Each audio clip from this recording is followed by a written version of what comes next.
శంభుముమాపతిం సురగురుం వందే జగత్కారణం వందే పన్నగభూషణం మృగధరం వందే పశూనాం పతిం వందే సూర్యశశాంకవన్నినయనం వందే ముకుందప్రియం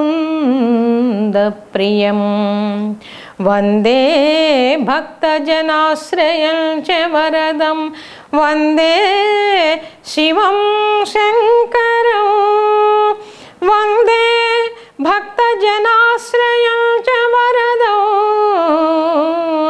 వందే శివం శంకరం.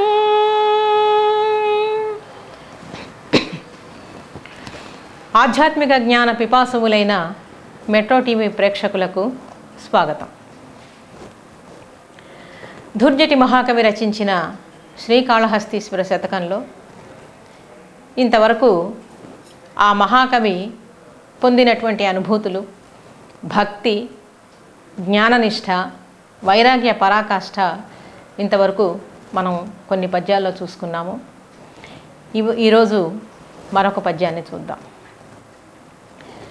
ఏ వేదంబు పఠించెలూత భుజగంబే శాస్త్రముల్ సూచే ఏ వేదంబు పఠించెలూత భుజగంబే శాస్త్రముల్ సూచే ఏ విద్యాభ్యసనం బొనర్చెకరి తానే విద్యాభ్యసనం బొనర్చెకరి చెంచే మంత్రమోహించే బోధావిర్భావ నిధానముల్ చదువులయ్యా కావు మీ పాద సంసేవాసక్తియే కాక జంతు తతికిన్ శ్రీకాళహస్తీశ్వర మీ పాద సంసేవాసక్తియగాక జంతు తతికిన్ శ్రీకాళహస్తీశ్వర. ఈ పద్యం మరొక పద్యం, గొప్పదైనటువంటి పద్యం.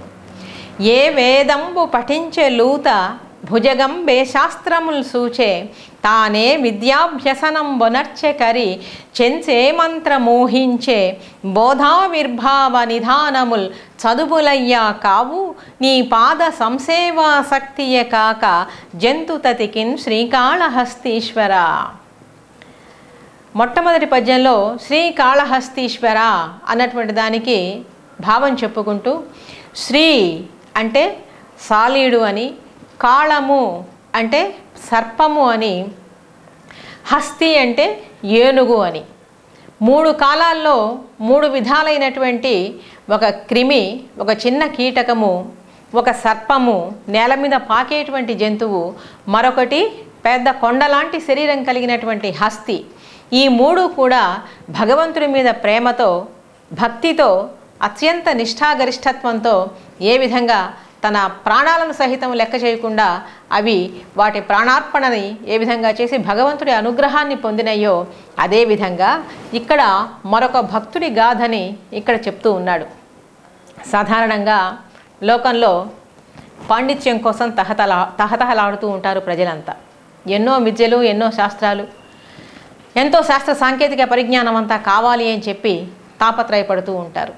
కానీ ఇవన్నీ కూడా నీ దయ వల్ల, నీ కరుణా కటాక్షం వల్ల సంప్రాప్తమైనయి అనేటువంటి భావం లేకుండా ఇది నేను సంపాదించాను, నా మేధ వల్లనే, నా తెలివితేటల వల్లనే, నా ప్రయత్నం వల్లనే, నా గొప్పతనం వల్లనే నేను ప్రకాశిస్తున్నాను, ఈ విద్యా వైభవం అంతా నాది, ఈ గొప్పతనం అంతా నాది, ఈ తెలివితేటలన్నీ నావి అని చెప్పి అహంకరిస్తే గనక అది నాశనం తప్పదు. ఆ భావాన్ని ఇక్కడ సుస్పష్టం చేస్తున్నాడు కవి. ఇవన్నీ కూడా చిన్న చిన్న కీటకాలు. ఏ వేదంబు పఠించెలూత, ఇంతకుముందు వాటన్నిటికీ కూడా నీ మోక్షము అనేటువంటి నీ సాయుధ్య పదవిని ఇచ్చావు, నీలో లీనం చేసుకున్నావు. చెంచు ఏ మంత్ర మోహించే, ఇవన్నీ ఏం వేదం చదువుకున్నయ్యా, యోగాభ్యాసం చేసినయ్యా, గొప్ప జ్ఞాన వైరాగ్య సిద్ధిని ఏమన్నా పొందినయ్యా, ఏమన్నా మంత్రోపాసన చేసినయ్యా? ఏమీ లేవు. కాబట్టి బోధావిర్భావ నిధానముల్ చదువులయ్యా కావు. బోధ అంటే ఏంటి? ఇక్కడ తెలివితేటలు, జ్ఞాన సంపాదన, ఇవన్నీ కూడా భౌతికంగా ఉపయోగపడేటువంటి చదువులే. కానీ నిజంగా నీ ముక్తి కోసం, నీ అనుగ్రహం కోసం పాటుపడేటువంటి విద్యే విద్య అని చెప్పి నేనంటూ మరొక భక్తుడి యొక్క గాథని ఇక్కడ చెప్తూ ఉన్నాడు. ఏ వేదంబు పఠించే లూత, లూత అంటే సాలీడు, భుజగంబే శాస్త్రముల్ సూచే. ఈ సర్పము ఏ శాస్త్ర విజ్ఞానాన్ని పొందిందని ఏమీ లేదు. కేవలం తనకి చేతనైనటువంటి పరిధిలో ఆ పాతాళ లోకా నుంచి మణులన్నీ తీసుకుని వచ్చి ఆ జువి చెట్టు కింద ఉండేటువంటి భగవంతుణ్ణి పూజ చేయటం అది మొదలుపెట్టింది. తానే విద్యాభ్యసనం వనర్చెకరి. ఆ ఏనుగు ఎవడి దగ్గర విద్యాభ్యాసం చేసింది? ఎన్ని శాస్త్రాలు చదివింది? ఏమీ లేదు. అలాగే ఇంకొక భక్తుడు ఎవరు అంటే ఇక్కడ చెంచు, మరొక పరమభక్తుడు ఈశ్వర ప్రీత్యర్థం తన శరీరంలో ఉండేటువంటి తన కళ్ళనే ఈశ్వరుడికి అంకితం చేసినటువంటి వాడు. అతి కష్టమైనటువంటి క్లిష్టమైనటువంటి సేవ మరొక భక్తుడు చేశాడు. ఎవడంటే వాడు ఉడుమూరు అనేటువంటి ఒక బోయ పల్లెలో ఉండేటువంటి తిన్నడు అనేటువంటి ఒక బాలుడు, ఒక కౌమార ప్రాయంలో ఉండేటువంటి బాలుడు. అందుకని ఇక్కడ ఈ పిల్లవాడు ఏం చేశాడు అంటే, ఈ మామూలుగా వేటాడటం అతని నిత్యకృత్యం. ఈ వేటాడుతూ ఉంటే ఈ వలలు, తర్వాత వేటకి కావాల్సినటువంటి సామగ్రి, వేట కుక్కలు, తనతో పాటు వచ్చినటువంటి నిత్యం వేటాడుతూ ఉండేటువంటి తన స్నేహితులు కొంతమంది, వేట బోయ పిల్లలు, వీళ్ళందరినీ తీసుకుని నిత్యకృత్యంగా వేటాడటానికి వెళ్ళాడు. వేటాడి ఒకరోజు అలసిపోయాడు. అక్కడ ఒక పొగడ చెట్టు నీడలో పడి అలసిపోయి నిద్రపోయినాడు. భగవత్ సంకల్పం ఏ విధంగా ఉంటుందో ఎవరికీ తెలియదు. ఆ పిల్లవాడిని అనుగ్రహించదలిచాడు, అంతవరకు ఆ వృత్తి చేశాడు. దాంతో ఆ భవ బంధం అనేటువంటిది తెగిపోవటానికి, విచ్ఛితి కావటానికి మార్గం సుగమం అవుతూ ఉందన్నమాట. ఆ కాలం అయిపోయింది. అది పుణ్యం కానీ పాపం కానీ అనుభవించేశాడు, అయిపోయింది. అది వేటాడటం అనేటువంటి తన వృత్తి ధర్మం అనుకున్నాడో, మనసులో రాగద్వేషాలు పెట్టుకుని చేశాడో, ఇదంతా అనవసరం. భగవంతుడి కరుణ అనేటువంటి వర్షం ఇప్పుడు అతని మీద కురవటం ప్రారంభించింది. అడవిలో ఆ చెట్టు కింద పడి నిద్రపోతుంటే అతనికి ఒక దివ్యమైనటువంటి స్వప్నం వచ్చింది, కళ వచ్చింది. ఏమిటి ఆ కళ అంటే, ఆ కళలో ఎవరు ఆయనకి సాక్షాత్కరించాడు అంటే, వడలందెల్ల విభూతి పూత పులితో లొడ్డాడ మల్లాడు కెంజెడలు ఆత్మైక విచార నిశ్చల దృగబ్జాతంబులు అచ్చైన కచ్చడ మంసంబున రొండమాల గళదేశ స్థానువున్ క్రాలగా వడయుండొక్కడు ఆ కుమారు కలలో ఉద్యత్ కృపామూర్తి అయి. ఈ మనోహరమైనటువంటి ఈ కథ కూడా దుర్జటి రచించినటువంటి కాళహస్తి మహాత్మ్యము అనేటువంటి గ్రంథంలో నుంచే నేను తీసుకొని ఇది చెప్తూ ఉన్నాను. వడలందెల్ల విభూతి పూత. ఎవరి కోసమైతే యుగాల తరబడి అందరూ నిరీక్షిస్తూ ఉంటారో, ఎవరి సాక్షాత్కారం కోసం యోగులు, మునులైనటువంటి వాళ్ళు, దివ్య జ్ఞాన సంపన్నులైనటువంటి వాళ్ళు, భక్త బృందం అంతా పరితపిస్తూ ఉంటారో, అటువంటి మహానుభావుడైనటువంటి ఈశ్వరుడు ఈ పిల్లవాడికి కలలో కనిపించాడు.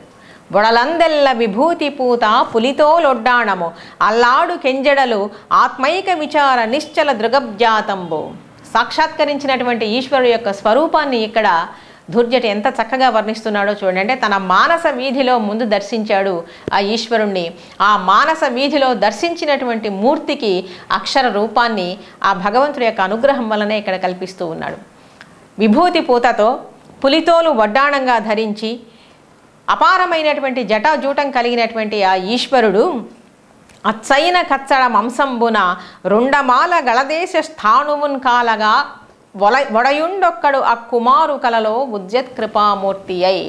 ఆ పరమేశ్వరుడు ఆ పిల్లవాడికి ప్రత్యక్షమైనాడనమాట. ప్రత్యక్షమయ్యి ఏం చెప్పాడు అంటే, ఈ సమీపంలో ఒక వటవృక్షం నీడలో ఈశ్వరుడు ఉన్నాడు, అన్ని గుర్తులన్నీ చెప్పాడు. కొంచెం దూరం నువ్వు వెళ్తే కొండదరి ఒక కొండ ప్రాంతంలో మొగలేరు అనేటువంటిది ఆ ప్రాంతంలో ప్రవహిస్తూ ఉన్నది. ఆ కొండ సమీపంలో మొగలేటి ప్రాంతంలో ఈశ్వరుడు భక్తుల పాలిటి పెన్నిధి అయినటువంటి వాడు ఈశ్వరుడు అక్కడ వసించి ఉన్నాడు. పోయి నీవు భక్తితో సేవించు అని చెప్పినని అన్నాడు. ఇంతవరకు అసలు అటువంటి అనుభూతి కానీ అటువంటి భావన కానీ ఆ పిల్లవాడికి ఎప్పుడూ లేదు. అదిరిపడి లేచాడు నిద్ర. ఏం జరిగిందో ఏమో అర్థం కాలేదు. ఇంతలోకే ఇటువైపు తల తిప్పి చూస్తే మరొక అడవి పంది అతని మీదకి ఉరికి ఉరికి వచ్చింది. ఆ అడవి పందిని చూసి సహజమైనటువంటి లక్షణం వేటాడటానికి పరిగెత్తాడు. మళ్ళీ తన చేతిలో ఉండేటువంటి విల్లంబులన్నీ కూడా తీసుకొని, మిగిలినటువంటి పిల్లలందరినీ తీసుకొని ఆ పంది తిప్పి తిప్పి తిప్పి అడవంతా తిప్పింది. చిట్ట చివరికి ఒక చోటికి వెళ్ళి అదృశ్యమైపోయింది. ఏమైంది, ఇంత దూరం తరుముకుని వచ్చానే, అడవి పంది ఎటుపోయిందా అని అటు ఇటు వెతుకుతూ ఉంటే అక్కడ తనకి కలలో ఈశ్వరుడు చెప్పినటువంటి గుర్తుల సమీపంలో ఈశ్వరుణ్ణి అక్కడ చూశాడనమాట. ఒక చిన్న ఈశ్వర మందిరాన్ని అక్కడ చూశాడు. ఆ దర్శన భాగ్యంతోనే అతనిలో ఆవరించుకున్నటువంటి అజ్ఞాన క్షేత్రం విడిపోయింది. ఒక్కసారిగా విపరీతమైనటువంటి భక్తి భావన అతనిలో కలిగింది. అంతవరకు అతను ఏమీ పెద్ద విద్యాభ్యాసం చేయలేదు, ఏ శాస్త్ర బోధ అతనికి లేదు. అటువంటి దివ్యమైనటువంటి విగ్రహాన్ని ఆయన చూశాడు, ఈశ్వరుడు యొక్క లింగాన్ని. ఏ విధంగా ఉన్నది అంటే, సంతోషంబున కంచె తిన్నడు సమస్త వ్యాపకానంత వేదాంత స్థాపిత చిన్మయాంగమున్ అవిద్యాధ్వాంత సంతాన సంక్రాంత స్వాంత నిశాంత జంతు సుఖమార్గ ప్రాపకాభంగ రుక్కాంతాపాంగము దివ్యలింగము వివిక్త ధ్యేయ నిర్లింగమున్. పరమాద్భుతంగా రాస్తాడండి ధూర్జటి. మహోత్కృష్టమైనటువంటి కవి, అద్భుతమైనటువంటి కవితా సౌందర్యం పొందినటువంటి వాడు ఆ భగవానుడి యొక్క అనుగ్రహం వల్ల. ఇక్కడ వడలు సంతోషంతో మరిచిపోయి ఆ తిన్నడు ఏ విధంగా ఆయన్నైతే దర్శించాడో అంతకంటే పరమ సంతోషంగా ఈయన ఇక్కడ ఈశ్వర వర్ణన చేస్తూ ఉన్నాడు. దానిలోకి ఆ మరొక అర్థంలోకి వెళ్ళేటప్పుడు దీన్ని విశదీకరించుకునే ముందు ఒక చిన్న విరామం తీసుకుందాం.